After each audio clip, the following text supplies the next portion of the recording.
What's up, bitches?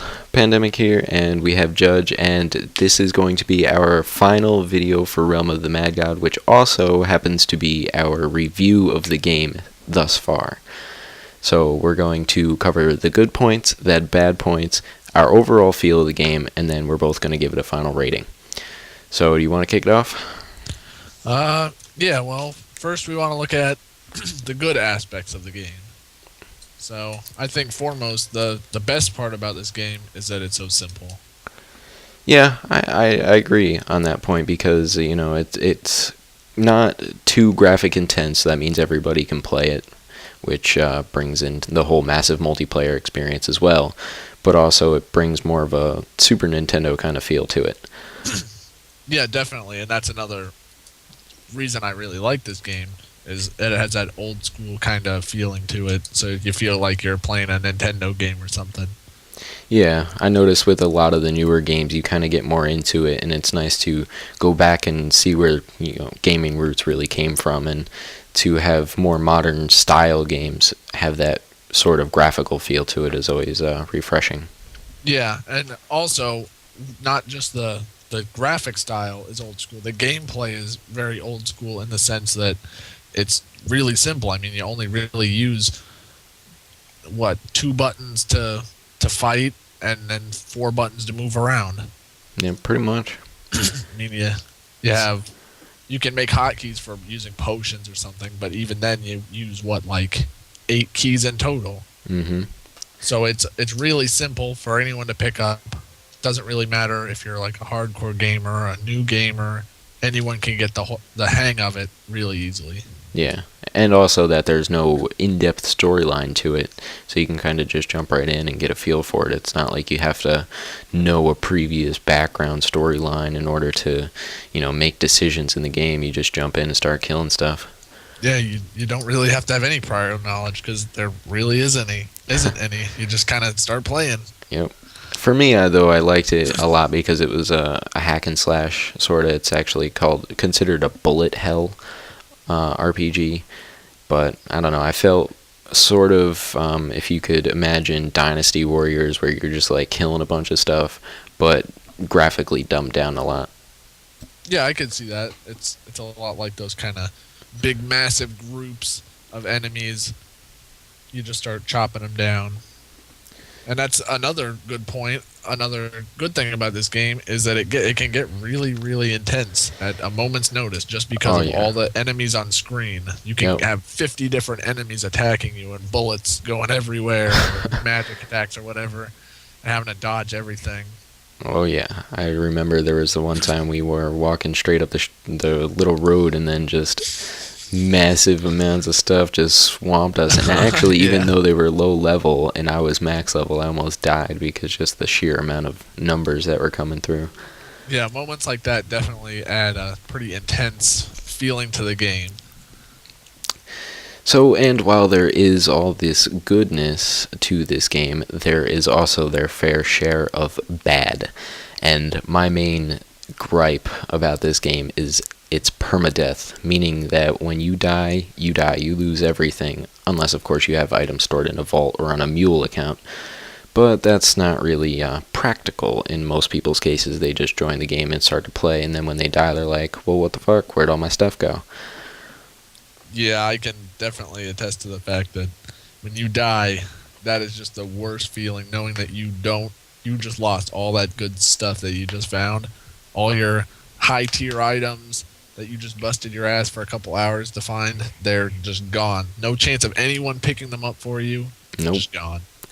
And not only on top of that, you have to fight for the loot that you get because it's shared loot unless you get soulbound bags, but a lot of the stuff you have to fight for the brown bags, which are group loot at lower levels, but then in order to get soulbound bags, you have to deal a lot of damage to whatever boss you're fighting, and in a lot of cases that's not possible because if you get up and close and personal with this boss, it one-shots your ass. Yeah, because you have to have the good gear to be able to do the damage or take the damage to be able to get up there, and then you really can't get that loot because everyone else is taking it. Yep. And then it's not like you can play solo and solo down bosses. You need groups, otherwise, again, you're just going to get destroyed. Yeah, you definitely have to have a group to do anything. Anything you really want to do, you just have to have a group because, I mean, you can fight the regular monsters walking around on the roads, but none of the bosses or gods you can fight by yourself. You just get trashed. Most definitely. Though another little thing that I had, more of a personal pet peeve, is where the UI is located. It's off to the side of the screen, and you're focusing on the middle where your character is, or relatively close to your character, and it's kind of out of the area of where you're focusing. So if you just happen to get hit really hard and your health starts to go down, it's not like you can immediately see it as if you're already looking at it. You have to look over, which puts your character in danger while you're trying to look at your already dangerous position. Yeah, definitely, and that goes along with the intense gameplay. I mean, you got 50 little balls of shit flying at you, and you have to pay attention to that. You can't really look at your health to see where you're at, especially in a scenario where you're fighting something that takes out a quarter or even half of your health in one shot, and they're shooting a wave of projectiles. You just get bombed, hit twice, and you're dead. Yeah, I've recently experienced this. I think we both have a couple Yeah, times. just today, I mean, friggin' fighting Oryx. Normally, Oryx is an easy thing for me. I run in when he stops all of his crap, get a few hits on him, and then run back. But I hit a lag spike, and it actually, instead of backpedaling, my guy ran straight into him, and just this wall of white hit me and one-shotted me, and I lost all my good stuff, and I QQ'd.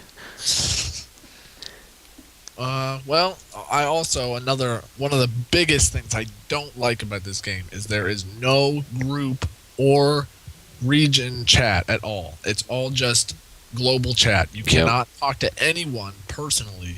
Everyone else can read what you're saying, and you can read everything anyone is saying. So it's very hard to coordinate with people through the game unless you have Skype or Yes. TeamSpeak, something of that nature, to talk to them, because it just gets mixed up in translation with everyone else's stuff. Yeah. The only options you have is guild chat, which guild isn't necessarily going to be just the people that you're with. It could also be other people elsewhere. And there's personal chat too if you use /tel and then enter the character name, but that kind of gets tedious if you're trying to coordinate with multiple people at once. And even the chat function itself, you have to hit enter and then start typing, while WASTA is your movement keys, so it's not like you can move and talk at the same time. So if you're trying to coordinate while you're fighting a boss or something, you can't use physical typing chat. You have to have some sort of vocal communication.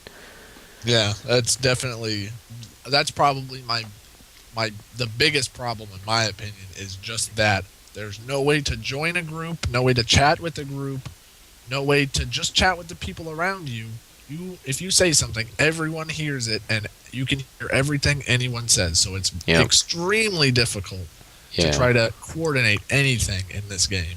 And I think one important part to that, though, is say if you down a boss or something that drops a portal into a dungeon, if you only want your group to get in there because your group is the one that's doing it, well, if you try to tell them, hey, I got this portal over here, we should go in, you can have other people immediately start teleporting to you and then join in on it. And if they're, better than you, then they'll probably go off to the boss and kill it before you can get to it. Or if they're worse than you, then they're dragging you down.